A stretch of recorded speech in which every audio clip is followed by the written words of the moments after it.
So if you've been paying attention to the news for the last several weeks, you've probably learned that one of the most important issues for the left right now is to be able to discuss sex with third graders.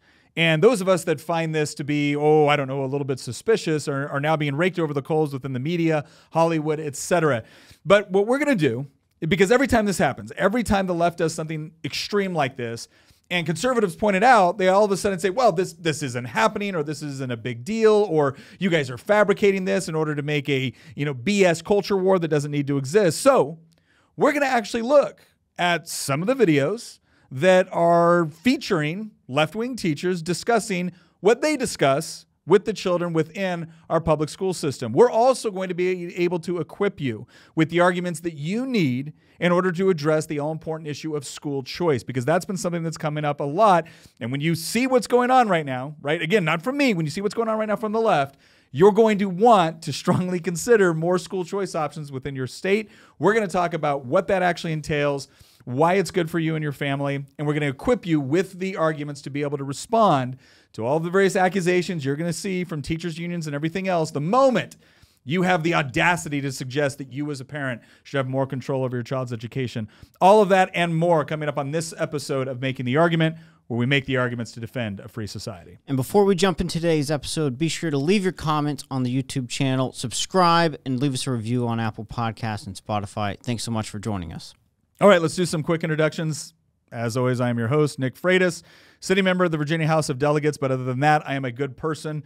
With me, as always, is my beautiful and lovely wife, Tina Freitas. We also have our resident historian and political prognosticator, Christian Hines. Hello, hello, hello. And, of course, our producer of not only this, but other several successful shows, Nicholas Hamilton. All righty. So today is special because today is Tuesday.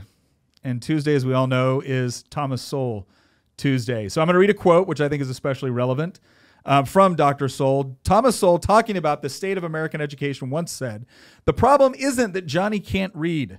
The problem isn't even that Johnny can't think. The problem is that Johnny doesn't know what thinking is. He confuses it with feeling." And what I find interesting is that as we look at, again, the status of American education, what's been going on within our public schools, what I find is that this is especially relevant because it seems like every time we get in a conversation about how do we improve the status of education, and we come forward with different facts, evidence, approaches, we get hit with a whole lot of feelings. So is the sort of arguments that we're seeing coming from the public school establishment, is that being reflected in what our kids are being taught within school? I think we have two videos that might... All right. Well, let's go ahead and jump into the videos Hamilton's got for us. All right, let's look at the first one. Hi, I'm a queer teacher, and I 1000% do not support this bill.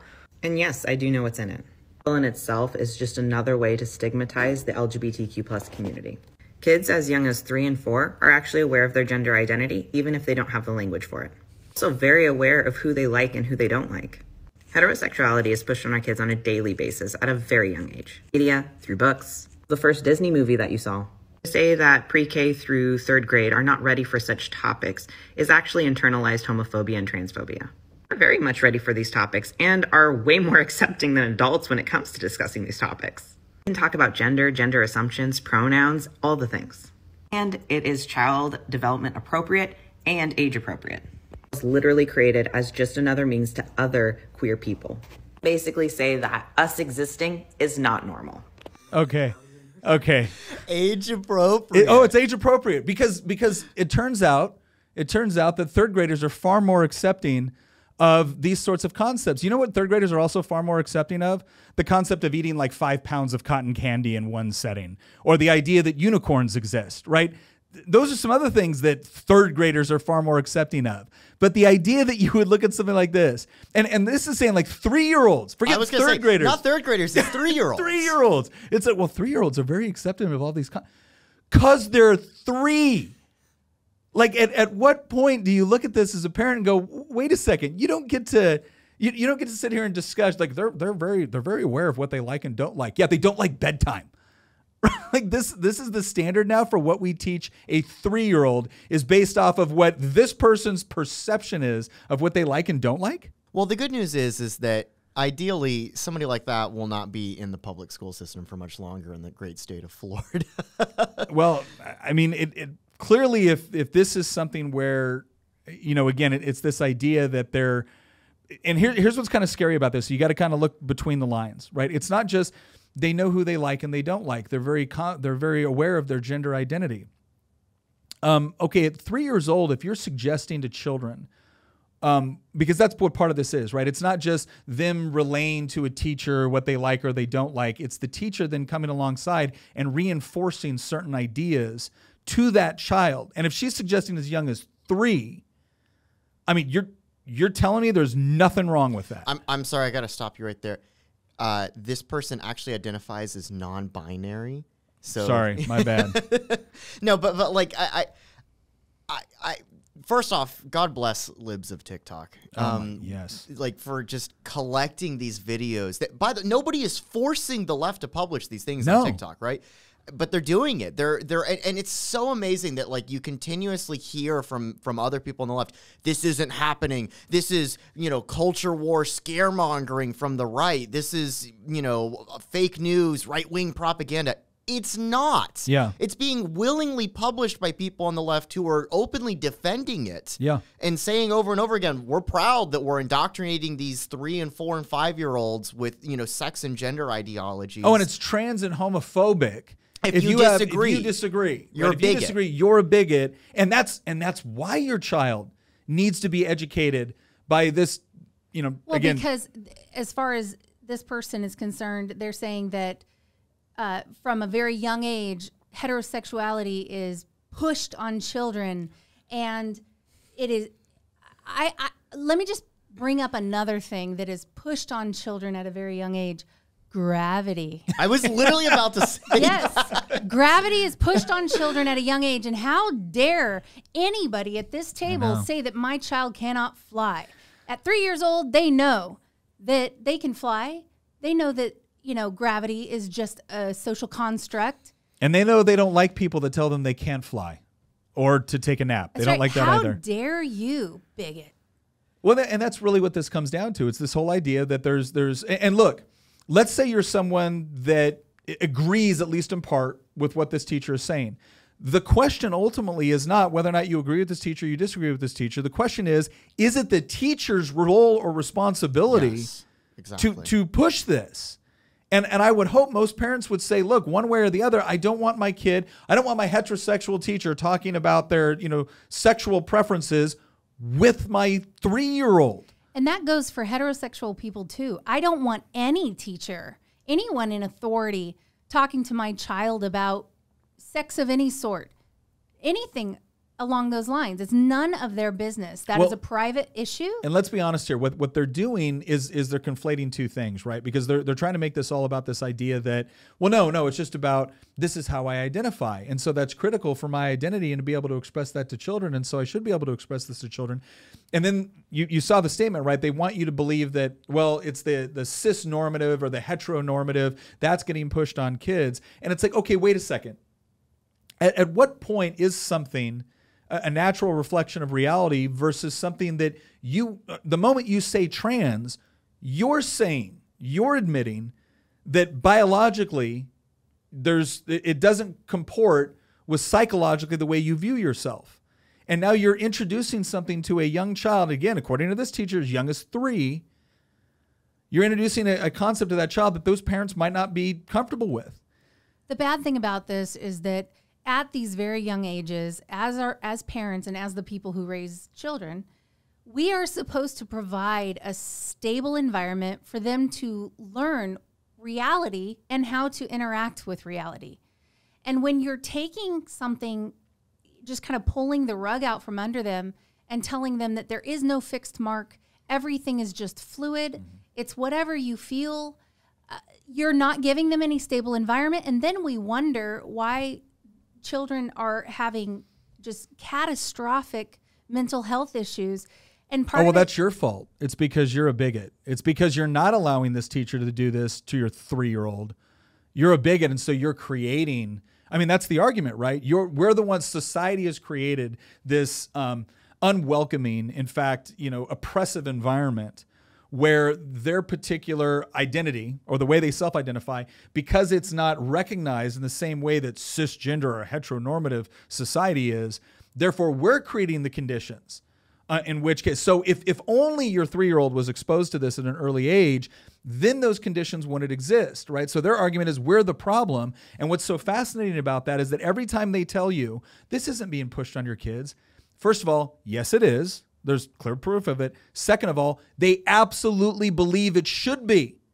Because how do you maintain a morally consistent and intellectually consistent position if you believe that the reason why kids that struggle with gender dysphoria or transphobia or whatever else commit suicides at higher rates or have other problems at higher rates? Well, then, of course, you also have to believe that the only way that you solve that is by inculcating it into their education at a very young age. And if you as the parent aren't willing to do that, then you should be compelled to by the state. I mean, am I wrong? No, I think that you're bringing up an important point here, because we were like laughing and joking, and we were also kind of stunned seeing this earlier. But it's important to know that it's not just a laughing matter. It might have been a few years ago, but it's become an actual fight. As crazy as it sounds, it's become an actual fight. I cannot believe that we're actually debating this seriously and not just joking about it. And we're called the science deniers. Yeah. And the reason that I bring this up is because, like, it's okay to, like, you know, you kind of, part of you wants to just laugh at these things that you see on TikTok or Twitter, but it's no longer just a laughing matter. Like, the fact that that piece of legislation in Florida that was passed recently that this teacher was complaining about, the so-called Don't Say Gay bill, which, by the way, is not what it was called. The word gay doesn't even appear in the legislation once. And the whole entire legislation was about not being able to teach sex and gender identities to K through 3rd graders. Yeah. And I've argued with people online about this. And I remember one person said, well, your legislation that you're supporting is directly threatening the very existence of somebody like myself. And my response was, what part of teaching or of banning teaching K through 3rd graders about sex and gender is a direct attack on your identity? Yeah. That is the most hyperbolic claim I've ever seen online. And that is a really high bar to clear. Or wait a second, or it's telling. I'm not talking about for everybody in general that opposed the bill, but for that individual person, right? Because there's been Jack Posobiec got like banned from Twitter for a day or two because he used the term groomer. So when you tell me, for instance, hey, I disagree, I think we should talk about this and this is why. Okay, I disagree with you. We can have a conversation. When you tell me that this challenges my existence, that I have to have the ability to be able to discuss sex with your 9-year-old in public school, now I'm starting to question, okay, wait a second. Why is that key to your identity? Because that's a different conversation. And the idea that the moment I act suspicious about this, I'm going to be treated by Hollywood, by the left, by mainstream Democrats as if I'm a bigot because I'm skeptical of not just you, but anybody talking to my 3rd grader about sex.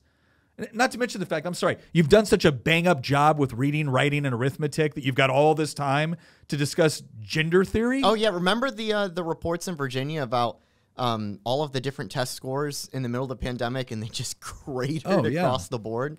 Well, yeah, so, and this isn't the only one. We have an education crisis on our hands, but the real fight is about teaching 3rd graders about gender. Yeah. And it is grooming. That's the issue, is that it is grooming.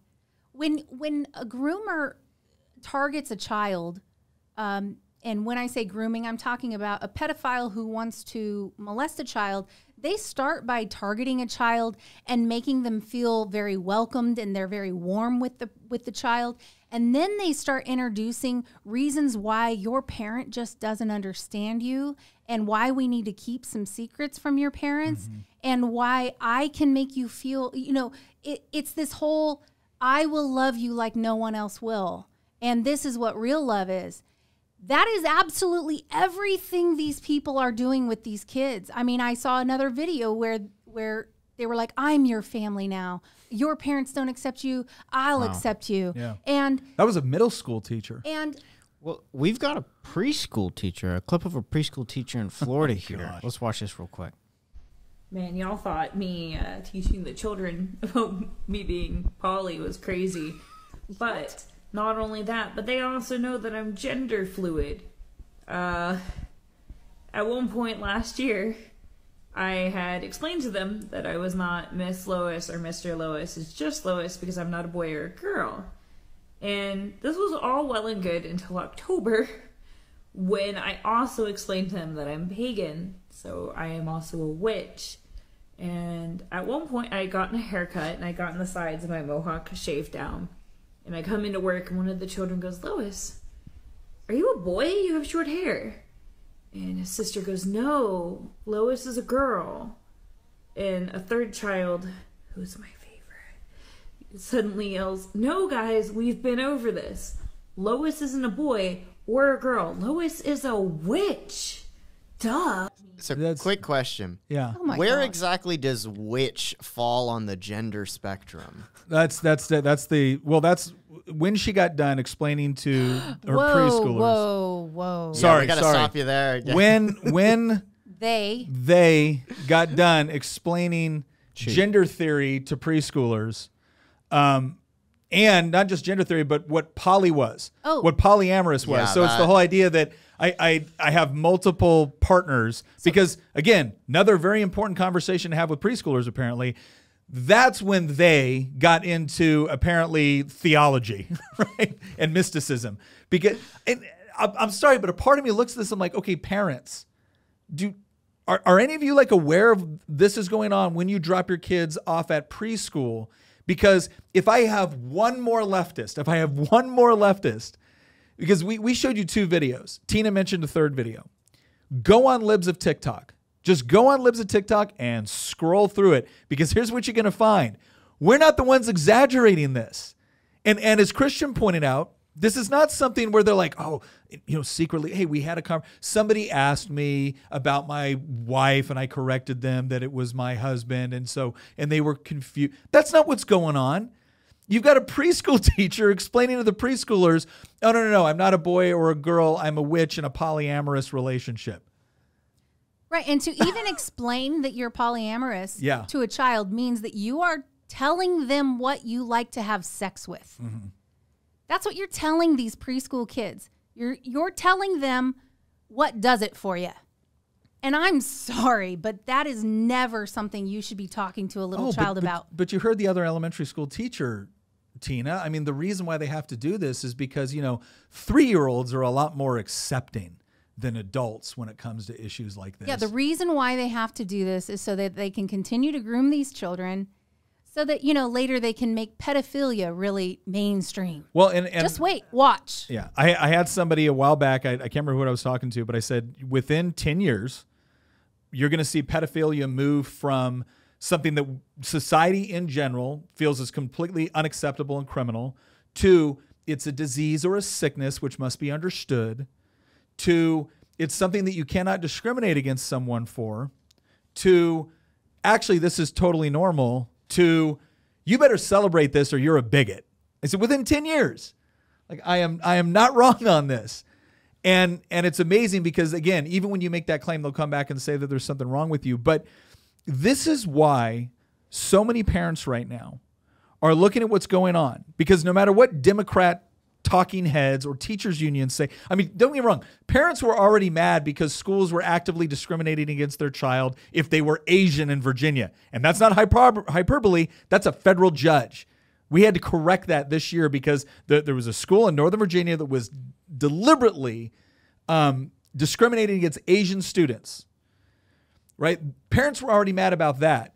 And then when we started to say, hey, there's all this other stuff going on in our school with things like CRT, and now with all this stuff with like the sex talk, like, oh, that's not really happened. Well, now they're going on to Libs of TikTok and they're thinking, oh my gosh, this is really happening. I want options. And the Democrats are coming forward and say, well, you don't get them. Or even better, what they're saying is, no, you have options. You can go to this government school or you can go to this government school. Like, who was it in the state house that actually made that argument? Schuyler Van Valkenburg, who's not only a Democrat delegate, but he's also a public school teacher. And when I said, look, what parents want is genuine choice, he responded with, well, I appreciate the delegates' fact-free speech, but they have plenty of choices. And then he proceeded to list off a bunch of options within a government system. It's like, okay, wait a second. So if one store took over all the grocery stores in America and said, what do you mean you don't have options? You can go to any one of our stores. Nobody would consider that real choice. But for the left, no, that's all the choice you get. It's whatever government monopolized system they control. Well, I think that leads us into our argument of the day, which is school choice. And the question is, what is school choice and why is it the answer to the madness we are currently witnessing? You mean, so like as far as what is school choice, I think there's a lot of different options that you can have within that. Now, like what Delegate Van Valkenburg was suggesting was that if you have options within a government system, then you have choice. And okay, on some technical level, that's true. But I think what most of us are talking about when we talk about school choice is the idea that parents should be equipped or empowered to have options that are not just limited to what is essentially a government school. And there's a couple different ways you can achieve that. There's, charter schools, which is still a government school. One of the other ones that's gaining a lot of popularity is ESAs, education savings accounts. And that's the idea that, okay, there's a certain amount of dollars allocated to your student through state, local, and federal funds. And instead of saying, all right, your child is going to be assigned to government school based off of their address, and then the funds allotted for your child are all going to that school, instead, those funds, or a portion of those funds, because we can't control federal, would go into an education savings account. And you would be able to, if you wanted to take your child to the exact same school they're going to, like right now, the dollars would follow them to that school. If you wanted to take them to a different school, dollars would follow them to that school. If you wanted to do some combination where they take certain classes here, but then they get tutors from that, you could allocate the dollar. So basically it would be, you have money to allocate toward your child's education. The state is not going to micromanage that process. And I mean, that's typically what I mean with respect to school choice. Homeschool options, things like that. So there's a spectrum. It's funding students, not systems. That's a great, yeah. I love that term. Is what it is. And we saw during COVID even where they shut all these schools down. Kids missed the second half of their school year. They were delayed in starting the new school year. There were so many, and there are other areas that just finally started opening schools up again. And here in Virginia, in the Virginia Constitution, compulsory education is in the Constitution. The government has to pay for education for the children who live in this state and in the Commonwealth. And so when they shut down all the schools, they were violating that student's right to an education. Well, see, and this is according to the Constitution. Well, this is the crazy part, right? Is because when they say every student is entitled to a quality education, and it's got to be free and compulsory, which means you are paying through your taxes, but it's not like you show up somewhere and you pay someone for education. And then the second component of that is compulsory. You have to send your child to a government school unless you can afford an alternative. Now, the whole debate going on when they were shutting down all the public schools and doing in-school learning, or they were transitioning to online, was, well, what constitutes a quality education? Well, when the government is the one making the rules, the government decides what a quality education. So what's a quality education? Well, unless they specify it, it's whatever politicians tell you a quality education is. And that's essentially what they were doing. And it was amazing because even when parents reacted to that and started setting up things like learning pods, where they would pay a teacher, the teacher would sit there and do their online Zoom class. And then the teacher realized that, gosh, some of my students still need in-person training. I'm willing to assume that risk. The parents are willing to, assume that risk. The science suggests that there isn't some huge transmission issue from having a small learning pod. And, oh, by the way, the parents are paying me to do it, right? It was teachers' unions and public school teachers' or public school lobbyists that were trying to shut those down. Right, and their argument was that this isn't fair to the students that don't have that available to them. Mm-hmm. And I find that incredible that they would hold back some students because other students aren't taking advantage of the same situation or can't take advantage of the same situation. So rather than fund the students that can't mm-hmm. and helping them to be able to do this like the other students, instead, they just hold everybody back. Mm-hmm. You know what I find so interesting is I saw this tweet this morning from Delegate Van Valkenburg, actually, who follows me on Twitter. And he was complaining about some of the appointments that Youngkin was doing within the State Department of Education. And he ended up finishing his tweet with, "I'd rather fund public schools and make them world class." Well, going back to what you were saying earlier, Nick, about, well, the government gets to decide what world class is or what quality is. You know what the government's definition of quality is now?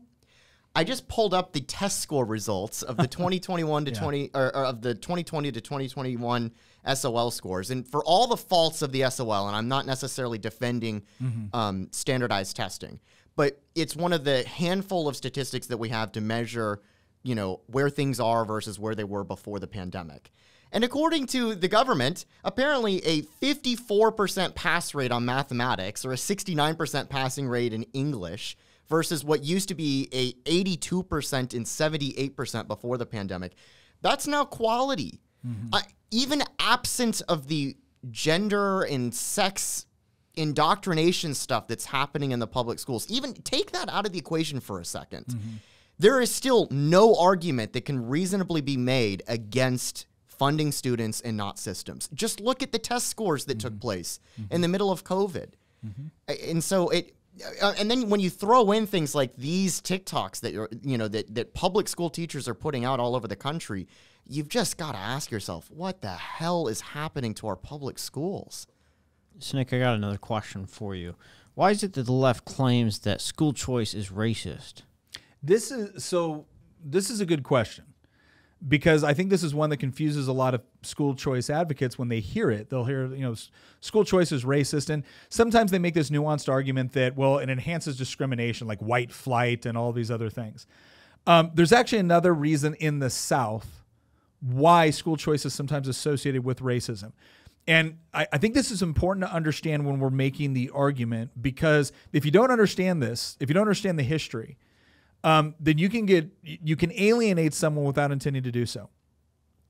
When they were desegregating schools in Virginia, and if you want to read more about that, read about Barbara Johns, just an incredibly brave young woman that fought against school segregation. But when we were going through the whole concept of Brown versus Board of Education and determining the whole separate but equal was not in keeping with the American intention and whatnot. That didn't mean that all of the schools in the South under Jim Crow just automatically said, oh, well, I guess we lost legally. Here we go. That's not what happened. There was something in Virginia called mass resistance.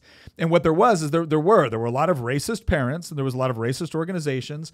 I should point out, I think this is fair because you want to talk about hard history, led by Democrats, that said that, all right, well, we're going to defund some of these public schools. We're just not going to send tax dollars to the schools, or we're going to say that we have no public schools in a particular county, and they're all essentially going to be charter schools, or they're going to be private schools, so that they can continue to segregate, right? So that happened, right? And nobody within the school choice movement that I'm aware of is denying that happened or denying that it was morally reprehensible. But understand that was not like the sort of school choice argument that is being made now, where we're saying, no, we want all parents to be able to have these options, and we want the dollars allocated for those students to follow those students into whatever option their parents choose. And in fact, the students that are being failed the most by the public school system as it currently stands are those in the inner cities. It is majority minority schools which are suffering under the current system. And it's us that are coming forward and saying, my gosh, that parent was failed by that school, that they're watching their child being failed by that school. It doesn't matter how much more funding you've pumped into it. It doesn't matter how many more times you've promised us you're going to change it. It's not working. That parent wants other options. Let's let them take the dollars somewhere else. So the reason why they say it's racist is because there is a history there associated with the term school choice and mass resistance and whatnot. That, again, this isn't as relevant in other parts of the country, but it is still relevant in the South, and we should be aware of it. But the idea that people would continue to say, oh, well, that's what you really want. Okay, well, if you're going to say that's what I really want based off of what somebody did before I was born, what do I get to claim about what you really want when you continue to consign these children to a school that failed their grandparents, their parents, and now them? And you just insist that, nope, that's where they got to go. And if you want to talk about school choice and racism, okay, well, let me ask you this question. When Barack Obama got elected president, right, and received like overwhelming support from the teachers' unions, just like every other Democrat presidential candidate, when he went into Washington, D.C., and they were debating and they were pushing to remove dollars from the charter school there, who was it that showed up to defend the charter schools? It wasn't a bunch of deep South white conservatives. It was minority communities within D.C. You saw the same thing up in New York City. It was minority communities that were coming up and going, you are not taking away my child's charter school. This is the first opportunity they've had in their life to be able to get a decent education in order to, rise above difficult circumstances. And they had to relent. They had to back down. So again, this idea that you're not going to look at what I think is maybe not racist, but it falls within that category of the bigotry of low expectations. If you're not going to count that as racism, and instead you're going to point to something that happened, at this point, 50, 60 years ago? And you're going to say that that's racist? I think that's completely intellectually dishonest. And what happened 50, 60 years ago was racist. Yes. But it was. It's the idea so let me just say, what happened then was absolutely racist to suggest that because someone now wants school choice and because someone used that term that they want the same that you're thing. now racist, Yes. that's absolutely wrong. The idea that anybody today who's advocating for school choice is really just a segregationist at heart is ridiculous, considering that some of the biggest advocates for school choice, as you said, are those that are in inner cities. You see this over and over and over again on the left, where any argument that you make is either steeped in bigotry, racism, sexism, homophobia. It's never about, oh, well, I just disagree with you on the policy, and I think that my position will yield better results. It's you have nefarious, evil intentions, and I think you're a bad person for disagreeing with me. Well, you have nefarious intentions, so I don't have to listen to your argument, and neither should anyone else, because if they listen to your argument, maybe they also have nefarious intentions. It's not a way to even win a debate. It's a way to shut down debate by embarrassing and intimidating people into not speaking out. That's what they're doing. And it's again, I think it's not only intellectually dishonest, I think it's morally reprehensible. Well, they also tend to want to say that if you don't like public education, if you feel like public education isn't the best option, then you hate education, period, and you hate educators, which is what I'm reminded of? Couldn't be further from the truth. I can't remember the entire quote off the top of my head, but what immediately comes to my mind when you bring up that point is that quote from Frederick Bastiat, that the socialists declare that anything that's not provided by the state, if you don't support it, then you must be against it. So we say we're against public education, and so therefore the socialists say we're against education. It's the equivalent of saying, because I don't want forced collectivization of farms, I'm in favor of people starving to death. Yeah, because I don't want the government to determine how wheat is grown, that I don't want any wheat grown. Like, no, that's not, there is an alternative to the authoritarian approach to all of these issues. And look, I'm sorry, I don't mind calling it the authoritarian approach, because when you're the one coming forward and saying it must be this way, and I am going to confiscate your dollars, and I am going to force you to participate unless you can afford an alternative, I'm sorry, at what point do I not get to question the authoritarian nature of that approach? So maybe it isn't racist, but what about the charge that school choice would lead to public schools losing money or resulting in greater disparities between kids? Well, so two questions there. One was, people come to the conclusion that, or people claim that if you do this, it'll lead to government schools losing money. I'm going to quote Corey DeAngelis on this, because he has the best. Every time somebody says that, politicians, teachers union, he always responds with, why would the funds leave public schools? Because remember, when we talk about ESAs, we're not cutting education by one dime, and we are not, like as lawmakers, as anyone, we are as allocators, we're not removing one dime from a government-run school. So why do they assume that money would leave it? Well, because they know that if they were open to competition, if they were actually exposed to a competitive environment, they know if parents had choice, they wouldn't choose them. And as we say in Richmond, one of the worst things that we see down there is when people say, when you got a monopoly, keep it.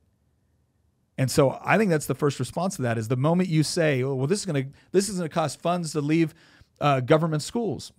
To go where? Well, it'll follow the student. And where will it follow the student to? To the school they're attending. Okay, so what's the alternative? The child moves to a different school, but the funds should stay with the school they're no longer at? Like if you think that's a good system, you've just articulated another reason why I don't want you educating my child. Well, and it's a very top-heavy environment. The bureaucrats are making, there's a lot of bureaucrats, they're making the money while the teachers are still not making enough money. And it's really, really sad. And also in the area of special needs, that's another area where we need more school choice, because we see all the time where children with varying special needs are lumped in together, and it's this cookie cutter environment.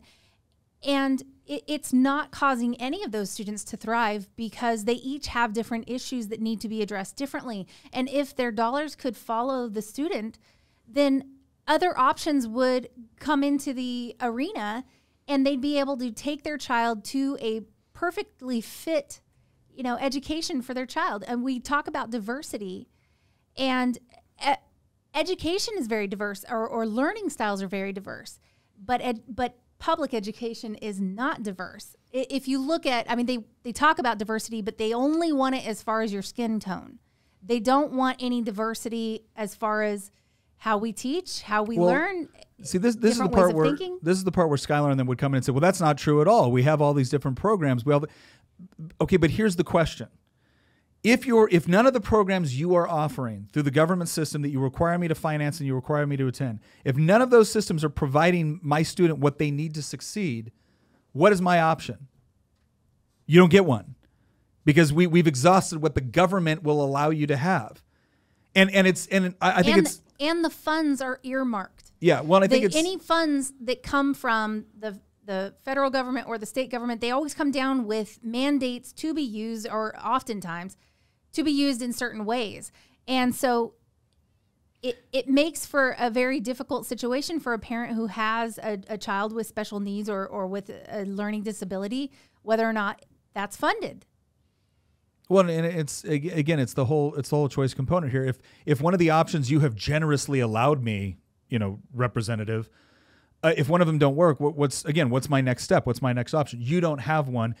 And if you want another one, well, you can go pay for it yourself. Like, wait a second, I'm already paying for these ones. The only reason I can't afford the other one is because you took my money to pay for these ones. Right? That's the other part that gets lost in translation here. I can have other options if I can afford them, but maybe the reason I can't afford them is because you took my money to pay for this one that you're forcing me to go to. And I think that's problematic. The other question there was the one of, what about disparities between students? And I think there's two things we got to address here. One is, if disparities between students are the reason why we can't have school choice, why isn't it the reason that we can't claim that public education is failing? Because if that's the measure you're going to judge, well, then I got bad news. Public school has failed, and failed miserably when it comes to disparities between students. We see rampant disparities. And we've seen rampant disparities despite the fact that we've drastically increased the spending per pupil, or the amount of money we spend on education over the last 40, 50 years. So again, whenever they throw these terms out, always remind that, wait a second, if you're going to judge us by that standard, then we get to judge you by that standard. And guess what? You done screwed up. Right. Just like the socialization concept, that's one of the big buzzwords we hear. We're homeschool parents, right? Mm-hmm. So we constantly get told, oh, what about socialization? Just on cue every single time. And it lets you know that these are the talking points. Mm-hmm. The people who are regurgitating this, they do it without even realizing that they're doing it, which tells me they've been indoctrinated to do it. Well, and there's another component to here on disparities, because there's another interesting factor here. A lot of times whenever you see a disparity, the left automatically comes to the conclusion that if there's a disparity between two students, then there's a racial component, or there's a sexist component, or there's a spending deficit or whatnot. And all of those can potentially be true. Those can be reasons. But I was explaining to somebody when they were asking me about equity. They're like, what is your guys' hang up with equity? I said, well, I have no problem with the term equity. All that means is fair and just. I have a problem with the way that you guys measure equity. Because you measure equity by saying that, oh, well, there's a disparity between these two students on their math scores, so clearly there must be something nefarious associated with that. Well, no, not necessarily. That's one potentiality. It's not the only potentiality. Secondly, what if we have vastly different objectives for our lives? Like if someone wants to be a neurosurgeon, there's going to be a certain amount of effort and a certain amount of, academic rigor and a certain amount and a certain educational career path that is, necessary for them to achieve that objective. If somebody else wants to be a school teacher, or if somebody else wants to go into the space program, or if somebody else wants to be a police officer, that's going to be a very different setup. But I can guarantee you this much, the neurosurgeon is going to make a whole lot more than the cop. Does that mean the cop is now victim of some sort of inherent disparity within society? No, they had different objectives. They had different skill sets. They had different passions. They had different preferences. And they made decisions in accordance with those preferences, which led to certain outcomes. And to automatically say that, well, disparity equals something bad happened, well, no, that's one explanation. It's not the only explanation. Not to mention the fact that if a child, has no desire to go to college, and you're going to measure a school based off of, well, how many of your students went to college versus how many of your students went to trade school versus how many of your students did something else, again, is that an accurate way to measure whether or not that education provided for the needs of that student based off of what they wanted to do with their lives? Or was it determined by some bureaucrat or politician that decided they knew what was best? Yeah, well, we're trapping kids in trapping them in these cookie cutter situations where there is no disparity, which means there is no diversity between. Mentally, again, I'm just looking at this thinking, at some point, people go their separate ways, mm-hmm. and they make different choices for their life, and we want that. We want that kind of diversity in our society. We want people that do all these different things, and at some point that is what is going to happen. But these kids need the options. Some of these kids, there's this disparity between areas because they're being trapped in this school. Yeah. And they don't get to explore other options. They don't get to follow their dream or their interests. They just have to check off the boxes. And again, the one thing, just to kind of wrap up that thought, a disparity as a result of bigotry is always wrong, should be opposed, and we should always collectively look for ways to oppose any sort of disparity which results or which occurs as a result of some form of bigotry. But it is not fair to automatically conclude that when a disparity exists, that's the root cause. All right, certain disparities exist because people voluntarily make different decisions. Other disparities exist because sometimes people make bad decisions, right? And that's a little bit different, and the response to those things is different than a disparity which exists as a result of some sort of, institutional bigotry. All right, Nick, give us the 3-minute summary as to how we should make the argument for school choice. Okay, so a multi-decade debate in 3 minutes. Thank you, Hamilton. I appreciate that. I would do a couple of things. One, as always, whenever you're talking to somebody, whenever this issue comes up, define your terms. What do you mean by school choice? What do they mean by school choice? What do you mean by public schools versus what do you mean by government-controlled schools? That's really important. And it is important to understand that what we're talking about within our public education system is government-run schools. When we talk about school choice, we're saying that there should be options outside of government-run schools. There should also be options within government-run schools. That's where you get things like charter schools. But we also want to fight for things like education savings accounts. And as Christian pointed out earlier, one of the best ways to kind of sum this all up is we want to fund students, not systems. We want to fund the ability for parents and students to work with teachers in order to find the best educational opportunities for them, as opposed to having it being controlled by politicians and bureaucrats. Now, one of the most common arguments that you're going to get against this is that if you allow funds to follow students, you're going to have certain public schools that lose dollars, or you're going to increase discrimination. And the point that you need to remind people of is this: if you're worried about discrimination, there is no worse system within U.S. history for input or for imposing discrimination than the public school system and the government-run schools. They were some of the worst purveyors of that within U.S. history. So all we're asking for here, in order to increase individual options, is to say that when dollars follow students, you now create a marketplace of ideas so that you can actually have an educational system every bit as diverse as the student body that it's actually going to serve. One of the other arguments that you'll get is, well, what about accountability?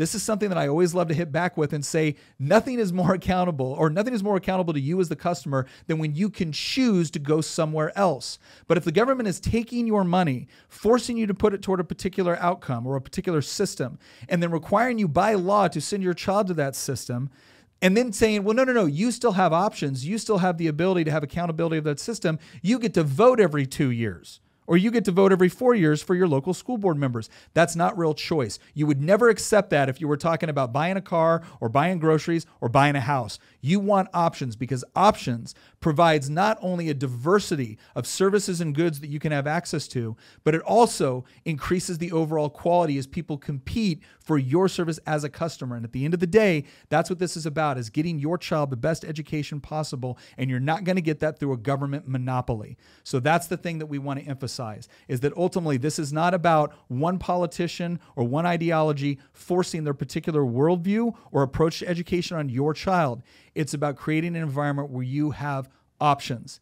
And if they're not willing to accept that, then the next thing that you need to ask them is, why are they imposing an authoritarian choice when we have all these other options that are readily available and we have the data to prove that they work, to include working for those students, which we have all talked about, are in the most need of being able to escape a schooling system which is currently failing them. Nick, I think you have some recommended reading for us. I do. I have a couple recommendations right now. So one of them is Thomas Sowell's Charter Schools and Their Enemies. This is a great book. If you're looking for a primer that will equip you with the sort of arguments that you need with a lot of academic rigor, Thomas Sowell, Charter Schools and Their Enemies. Also, go on Uncommon Knowledge. You can also look at an interview we did on the book. Very, very good. Also, Corey DeAngelis with schoolchoicefacts.org. Corey DeAngelis has been like just an utter champion. I mean, you can read his stuff, the research he's done over at Cato, but I would highly encourage you to follow him on Twitter at DeAngelis Corey on Twitter. He gives you daily updates about kind of the status of what is going on with the effort to fund students instead of systems all across the country. Also, if you are anywhere near Virginia, there is a Virginia Education Summit coming up. It's all about putting children first. It's at the Virginia Crossings Hotel and Conference Center in Richmond, Virginia, presented by Middle Resolution Policy Network. This is going to be May 6th and 7th of this year. You're going to have Ian Pryor there, Congressman Bob Good, Senator Patricia Rucker from West Virginia. They've done some incredible school choice very, very recently in West Virginia. That's all going to be interesting. But if you want more information on there, you can go to the Middle Resolution Policy Network. Just Google that. It'll give you the information about what's going on in this summit, May 6th and 7th. Also, if you're looking for resources for legal defense, Homeschool Legal Defense Association, HSLDA, great organization all over the country. They will help you. They will get you connected. They're both there for legal resources, but there's also a lot of networks that come up as a result of this.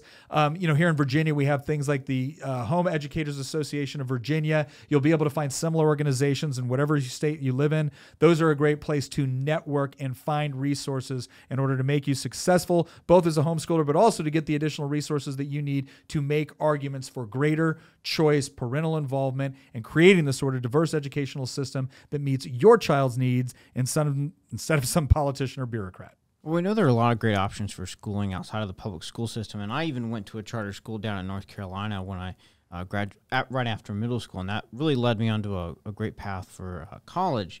But Nick, Tina, since I've gotten to know y'all over the past 2 or so years, I've gotten to see y'all, actively homeschooling, and have always been impressed by it. And I'm wondering what led y'all to that decision. It was kind of so honestly. You want to know what led us to homeschool? None of the things we just talked about. That's kind of the craziest part. None of the things we started homeschooling basically out of necessity initially. I was getting out of 1st Special Forces Group. I was stationed up at Fort Lewis, Washington.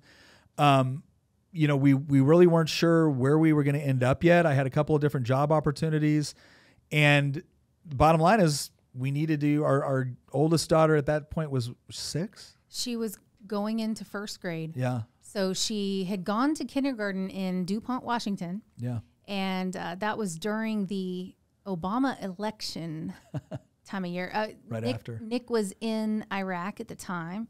Yeah, you were. Yeah. When Obama was elected. And it was interesting because I remember realizing how political even kindergarten was when Lily's teacher told the class to go home and ask your parents who they're voting for president. And if it's not Barack Obama, ask them why they don't want to vote for the first black president of the United States. That's how she framed it up. Yeah, you remember that. Well, you might have been gone. Oh well, my God. I was in Iraq. I didn't know. And I told my daughter to tell her that it's because Barack Obama voted for partial birth abortion. And I didn't tell her everything about partial birth abortion, but twice he defended partial birth abortion in the Senate. And I said, it is because he thinks it's okay to kill a baby as long as it's still in mommy's tummy. And I was pregnant at the time, I think. And she was mortified. My 5-year-old child was thinking, oh my goodness, somebody thinks it's okay to kill a baby. How could they? And it didn't matter to her whether it was in the tummy or not. Yeah.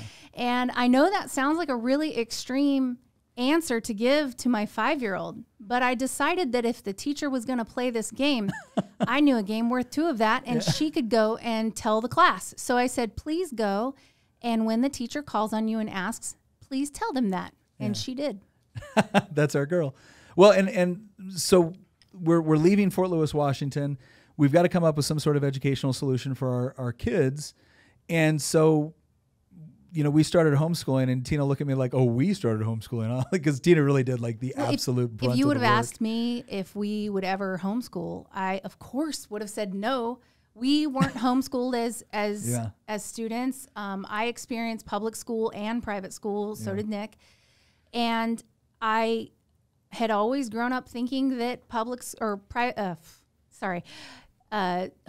kids were weird and awkward and unsocialized. Yeah. And it's really funny because there were a few reasons why they were awkward. I mean, because everybody remembers like the jean dresses and bobby socks. Not that we're judging anybody that wears jean dresses and bobby socks. We're judging you. No, I'm kidding. I'm kidding. Is. I'm not judging you. But I am saying that there was a stigma, and the stigma actually existed because there was quite a while where homeschooling wasn't legal. Yeah. And you had to hide it. You had to hide the fact that you were homeschooling. And that was why these kids came off awkward and maybe unsocialized, is because they could not go into public during the school day very often because homeschooling was grounds to be turned in. Yeah. And so let's not forget we're talking about the history of school choice. Let's talk about the history of homeschool and anti-choice. And well, and I think the other thing too is once we got out to Virginia, and it was like, okay, this is where we're going to live.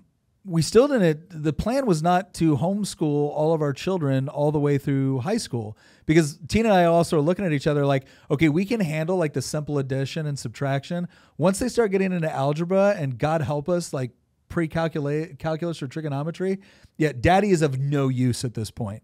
And so we said, okay, well, once we get settled, then we'll re-enroll our kids into public school. And that's what we did.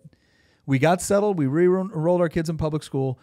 Not until 5th grade. So 5th grade. We homeschooled for 4 years and then enrolled. But then all 3 of our kids went into public school. Right. And it was like a year and a half and we were done. We were absolutely done. And the primary reason, and I always tell people this, the teachers our kids had, we really liked. We thought they worked really hard. But they had to spend a significant amount of their time putting together lesson plans to make sure that they were in compliance with state, local, and federal mandates.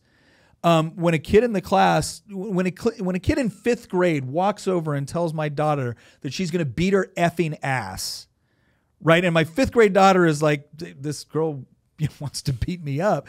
And the teacher can essentially do very little about it. And then not to mention the fact that there was all of this. You want to talk about the socialization. I can't believe I hear horror stories from friends of mine whose kids walk into the bathroom in middle school on 2 kids having sex. And I'm like, oh, is that the sort of socialization you bargained for? Because we're trying to prevent that kind of socialization. So we got confronted with these things. We're like, look, this is not just a problem of, bad socialization, because that's the other side of that coin. It's not just the fact that, the teachers aren't being empowered to be able to really control and teach their classes.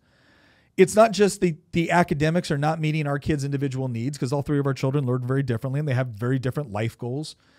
It's all of those things in combination with one another. Plus, more and more, we started to see it then, and this was like over 10 years ago. But now when I'm looking at this stuff going on within the classroom, my kids never had to contend with this with their teachers. Now it's like, look, I'm sorry. I'm not trying to get the government to force you to live your life the way I think you should. I'm not. But you're sure as hell not going to use your authority within the public school system to teach my children that because I don't vote the same way you do, or but because I follow a Christian worldview, that there's something wrong or bigoted with us. Like, I'm sorry, I'm not paying taxes for the privilege of having my child taught that their parents are bigots because I believe that, oh, I don't know, there's male and female in the world, right? Like, I'm not paying for that. And look, homeschooling was, tough at times. I mean, and again, the brunt of this fell on Tina because, I was working full time and then in the legislature and.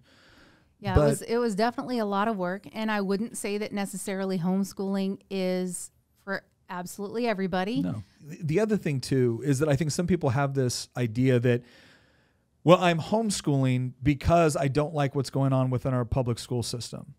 And when they first start homeschooling, they usually have almost kind of like two ideas. One is they're protecting their kids from the bad socialization, and they almost expect the academics to kind of suffer as a result. Or they think the academics are going to suffer because they're not perfectly replicating what's going on in public school. They think they have to recreate a classroom environment. Yes. And it's not true. No. You can, especially in elementary school, these kids, you would be amazed at how much time is wasted. Mm-hmm. There is a huge element of school that is childcare. And yeah. I know that I'm going to get a lot of hate probably for this, but please just examine it. You are able to go and do the things you go and do because someone else is tending to your child. That is childcare. Well, not to mention the fact, like with teachers, when a teacher has a class of 25, 30 students, she's going to spend the majority of her time that she's not in front of the class providing general instruction with the students that need it the most, or the students that are being so disruptive that there's a disciplinary issue. Mm-hmm. Right. So if you're the student that it excels or does really well, and again, for our kids, in some subjects that was them, and other subjects it was not them. But the bottom line was there was no real ability for that teacher, and it's not because the teacher's not doing a good job. There's no real ability for that teacher to say, you know what, hey, you're doing really fast. I want you to go ahead on this other chapter or follow this. And for this student over here, I'm going to give you more of my time. Now, they've tried different ways to try to facilitate that, but it's always difficult within a government-run system. Well, in homeschooling, if our child was excelling at something, we didn't have to slow him down to keep up with the rest of the class. We could let him expand, and then we spent more time on the subjects where they needed help with.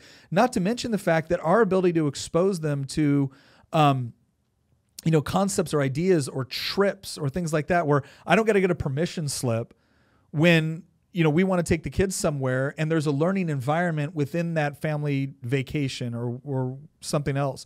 We can adapt their lesson plans to what we're doing. Well, one of the things I was going to mention when I was talking about childcare, and I know that that's a sensitive topic. The reason I brought that up is because most of your child's education can be done in about 3 hours. Yeah. And in homeschool, I wasn't saying, public education is childcare in order to be a jerk. I was saying it because there is a lot of wasted time that isn't necessary for your child's education. They're waiting in lines. They're waiting for lunch. They're waiting for recess. Waiting for the class to settle down, waiting for this student, waiting for the teacher. They spend so much time in this limbo where they're just kind of waiting to learn. Yeah. Whereas with us, we could just roll right into the next. You're done with your assignment. You're finished with your reading. We're going to roll into the next thing, whatever it is that we've got.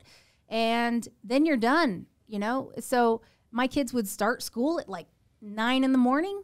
and they'd be done right after lunch. They'd eat a little lunch, finish up their final thing, and be done. Or by the same token, there was other days where there was a particular assignment or whatnot, and they'd kind of goofed off or something, where 8 o'clock at night, they're finishing their assignment. And what was so great about that is one of the life lessons that was taught kind of just inherently by that sort of arrangement was when you get your work done to standard, you're done. You're not sitting around arbitrarily waiting because you have to. Well, you think about school. Think about how much homework. When we put our kids back into school for that 1.5 years, I could not believe how much homework they had. They were at school for what, 7 hours? Yeah. And then they came home and had another 2 hours of schoolwork to do. Yeah. And I'm telling you, no wonder these poor kids are so burned out. The other thing, and I wanted, this is something else I want to let people know. Homeschooling today is not homeschooling 20 years ago. When you're like dodging 5-0 to make sure you don't get, arrested or something. Like the co-ops that they have, the online resources that they have. I went to a homeschool fair the other day with one of my kids, not the other day, it was like last year. But we went there and they had everything from advanced math to like 3D printing to Latin to blacksmithing. And robotics. It's getting better, by the way, because more and more people, maybe because of some of the TikToks that we've seen, some of the other issues with CRT, COVID, there's so many just general leftist indoctrination in schools. There's so many people that are starting to pull their kids out of the public school system, and they're putting them in either homeschool co-ops or they're pulling them into private schools or charter schools. Enrollment for those three things are going through the roof, and public school enrollment is dropping. Mm-hmm. And so as more and more people put their kids into either homeschool or private school or whatever it is, the quality of those things are going to get better because the marketplace is growing. Yeah. And so like all these concerns about socialization or the quality of the care, or, are my kids actually going to learn something? Because, I'm not an expert on these fields. How can I teach them? Those were concerns 10, 20, 30 years ago. They're increasingly becoming less and less of an issue compared to the alternative, especially considering that the alternative is people that are demanding that you're a bigot unless you allow them to teach their third grader about sex and gender. At the homeschool co-op I taught at, because I got asked to teach some classes, and one of the classes I taught was government. Well, I'm a sitting state legislator. I could take them through the entire process. I could go through. We could arrange. It was one class a week. For 2 semesters, that cost parents $25 per student per month. Mm-hmm. Right? That's what the cost was. Per class. And they were learning about local, state, and federal government from a sitting legislator. Now, again, some people say, well, Nick, you're an idiot and I don't like you. But that's fine. You didn't have to take my class. But if another parent liked my class, they could, and there was options there. And it wasn't just that, like you could go, we had other people that were teaching math classes that not only were really good educators, but had incredible practical experience applying mathematics in a way that would, inspire a child to be like, hey, you're not just doing this because it's rote learning, or memorization. You're doing this because here's the way you can apply this skill set once you have it. And like, to your point, the options are just getting bigger and bigger. So the thing I tell people is one of the biggest things that scares people out getting into homeschooling, aside from like maybe losing a second income, right? Because that's a big part of it. There's a parent that has to be there for it, is this idea that you're going to somehow fail your kids. And all I would tell you is that, one, this is not an either-or proposition. Parents need to understand you can send your child to a public school, and if that public school is not giving what they need, you are failing your child every bit as much as if you took them out and did nothing. Yep.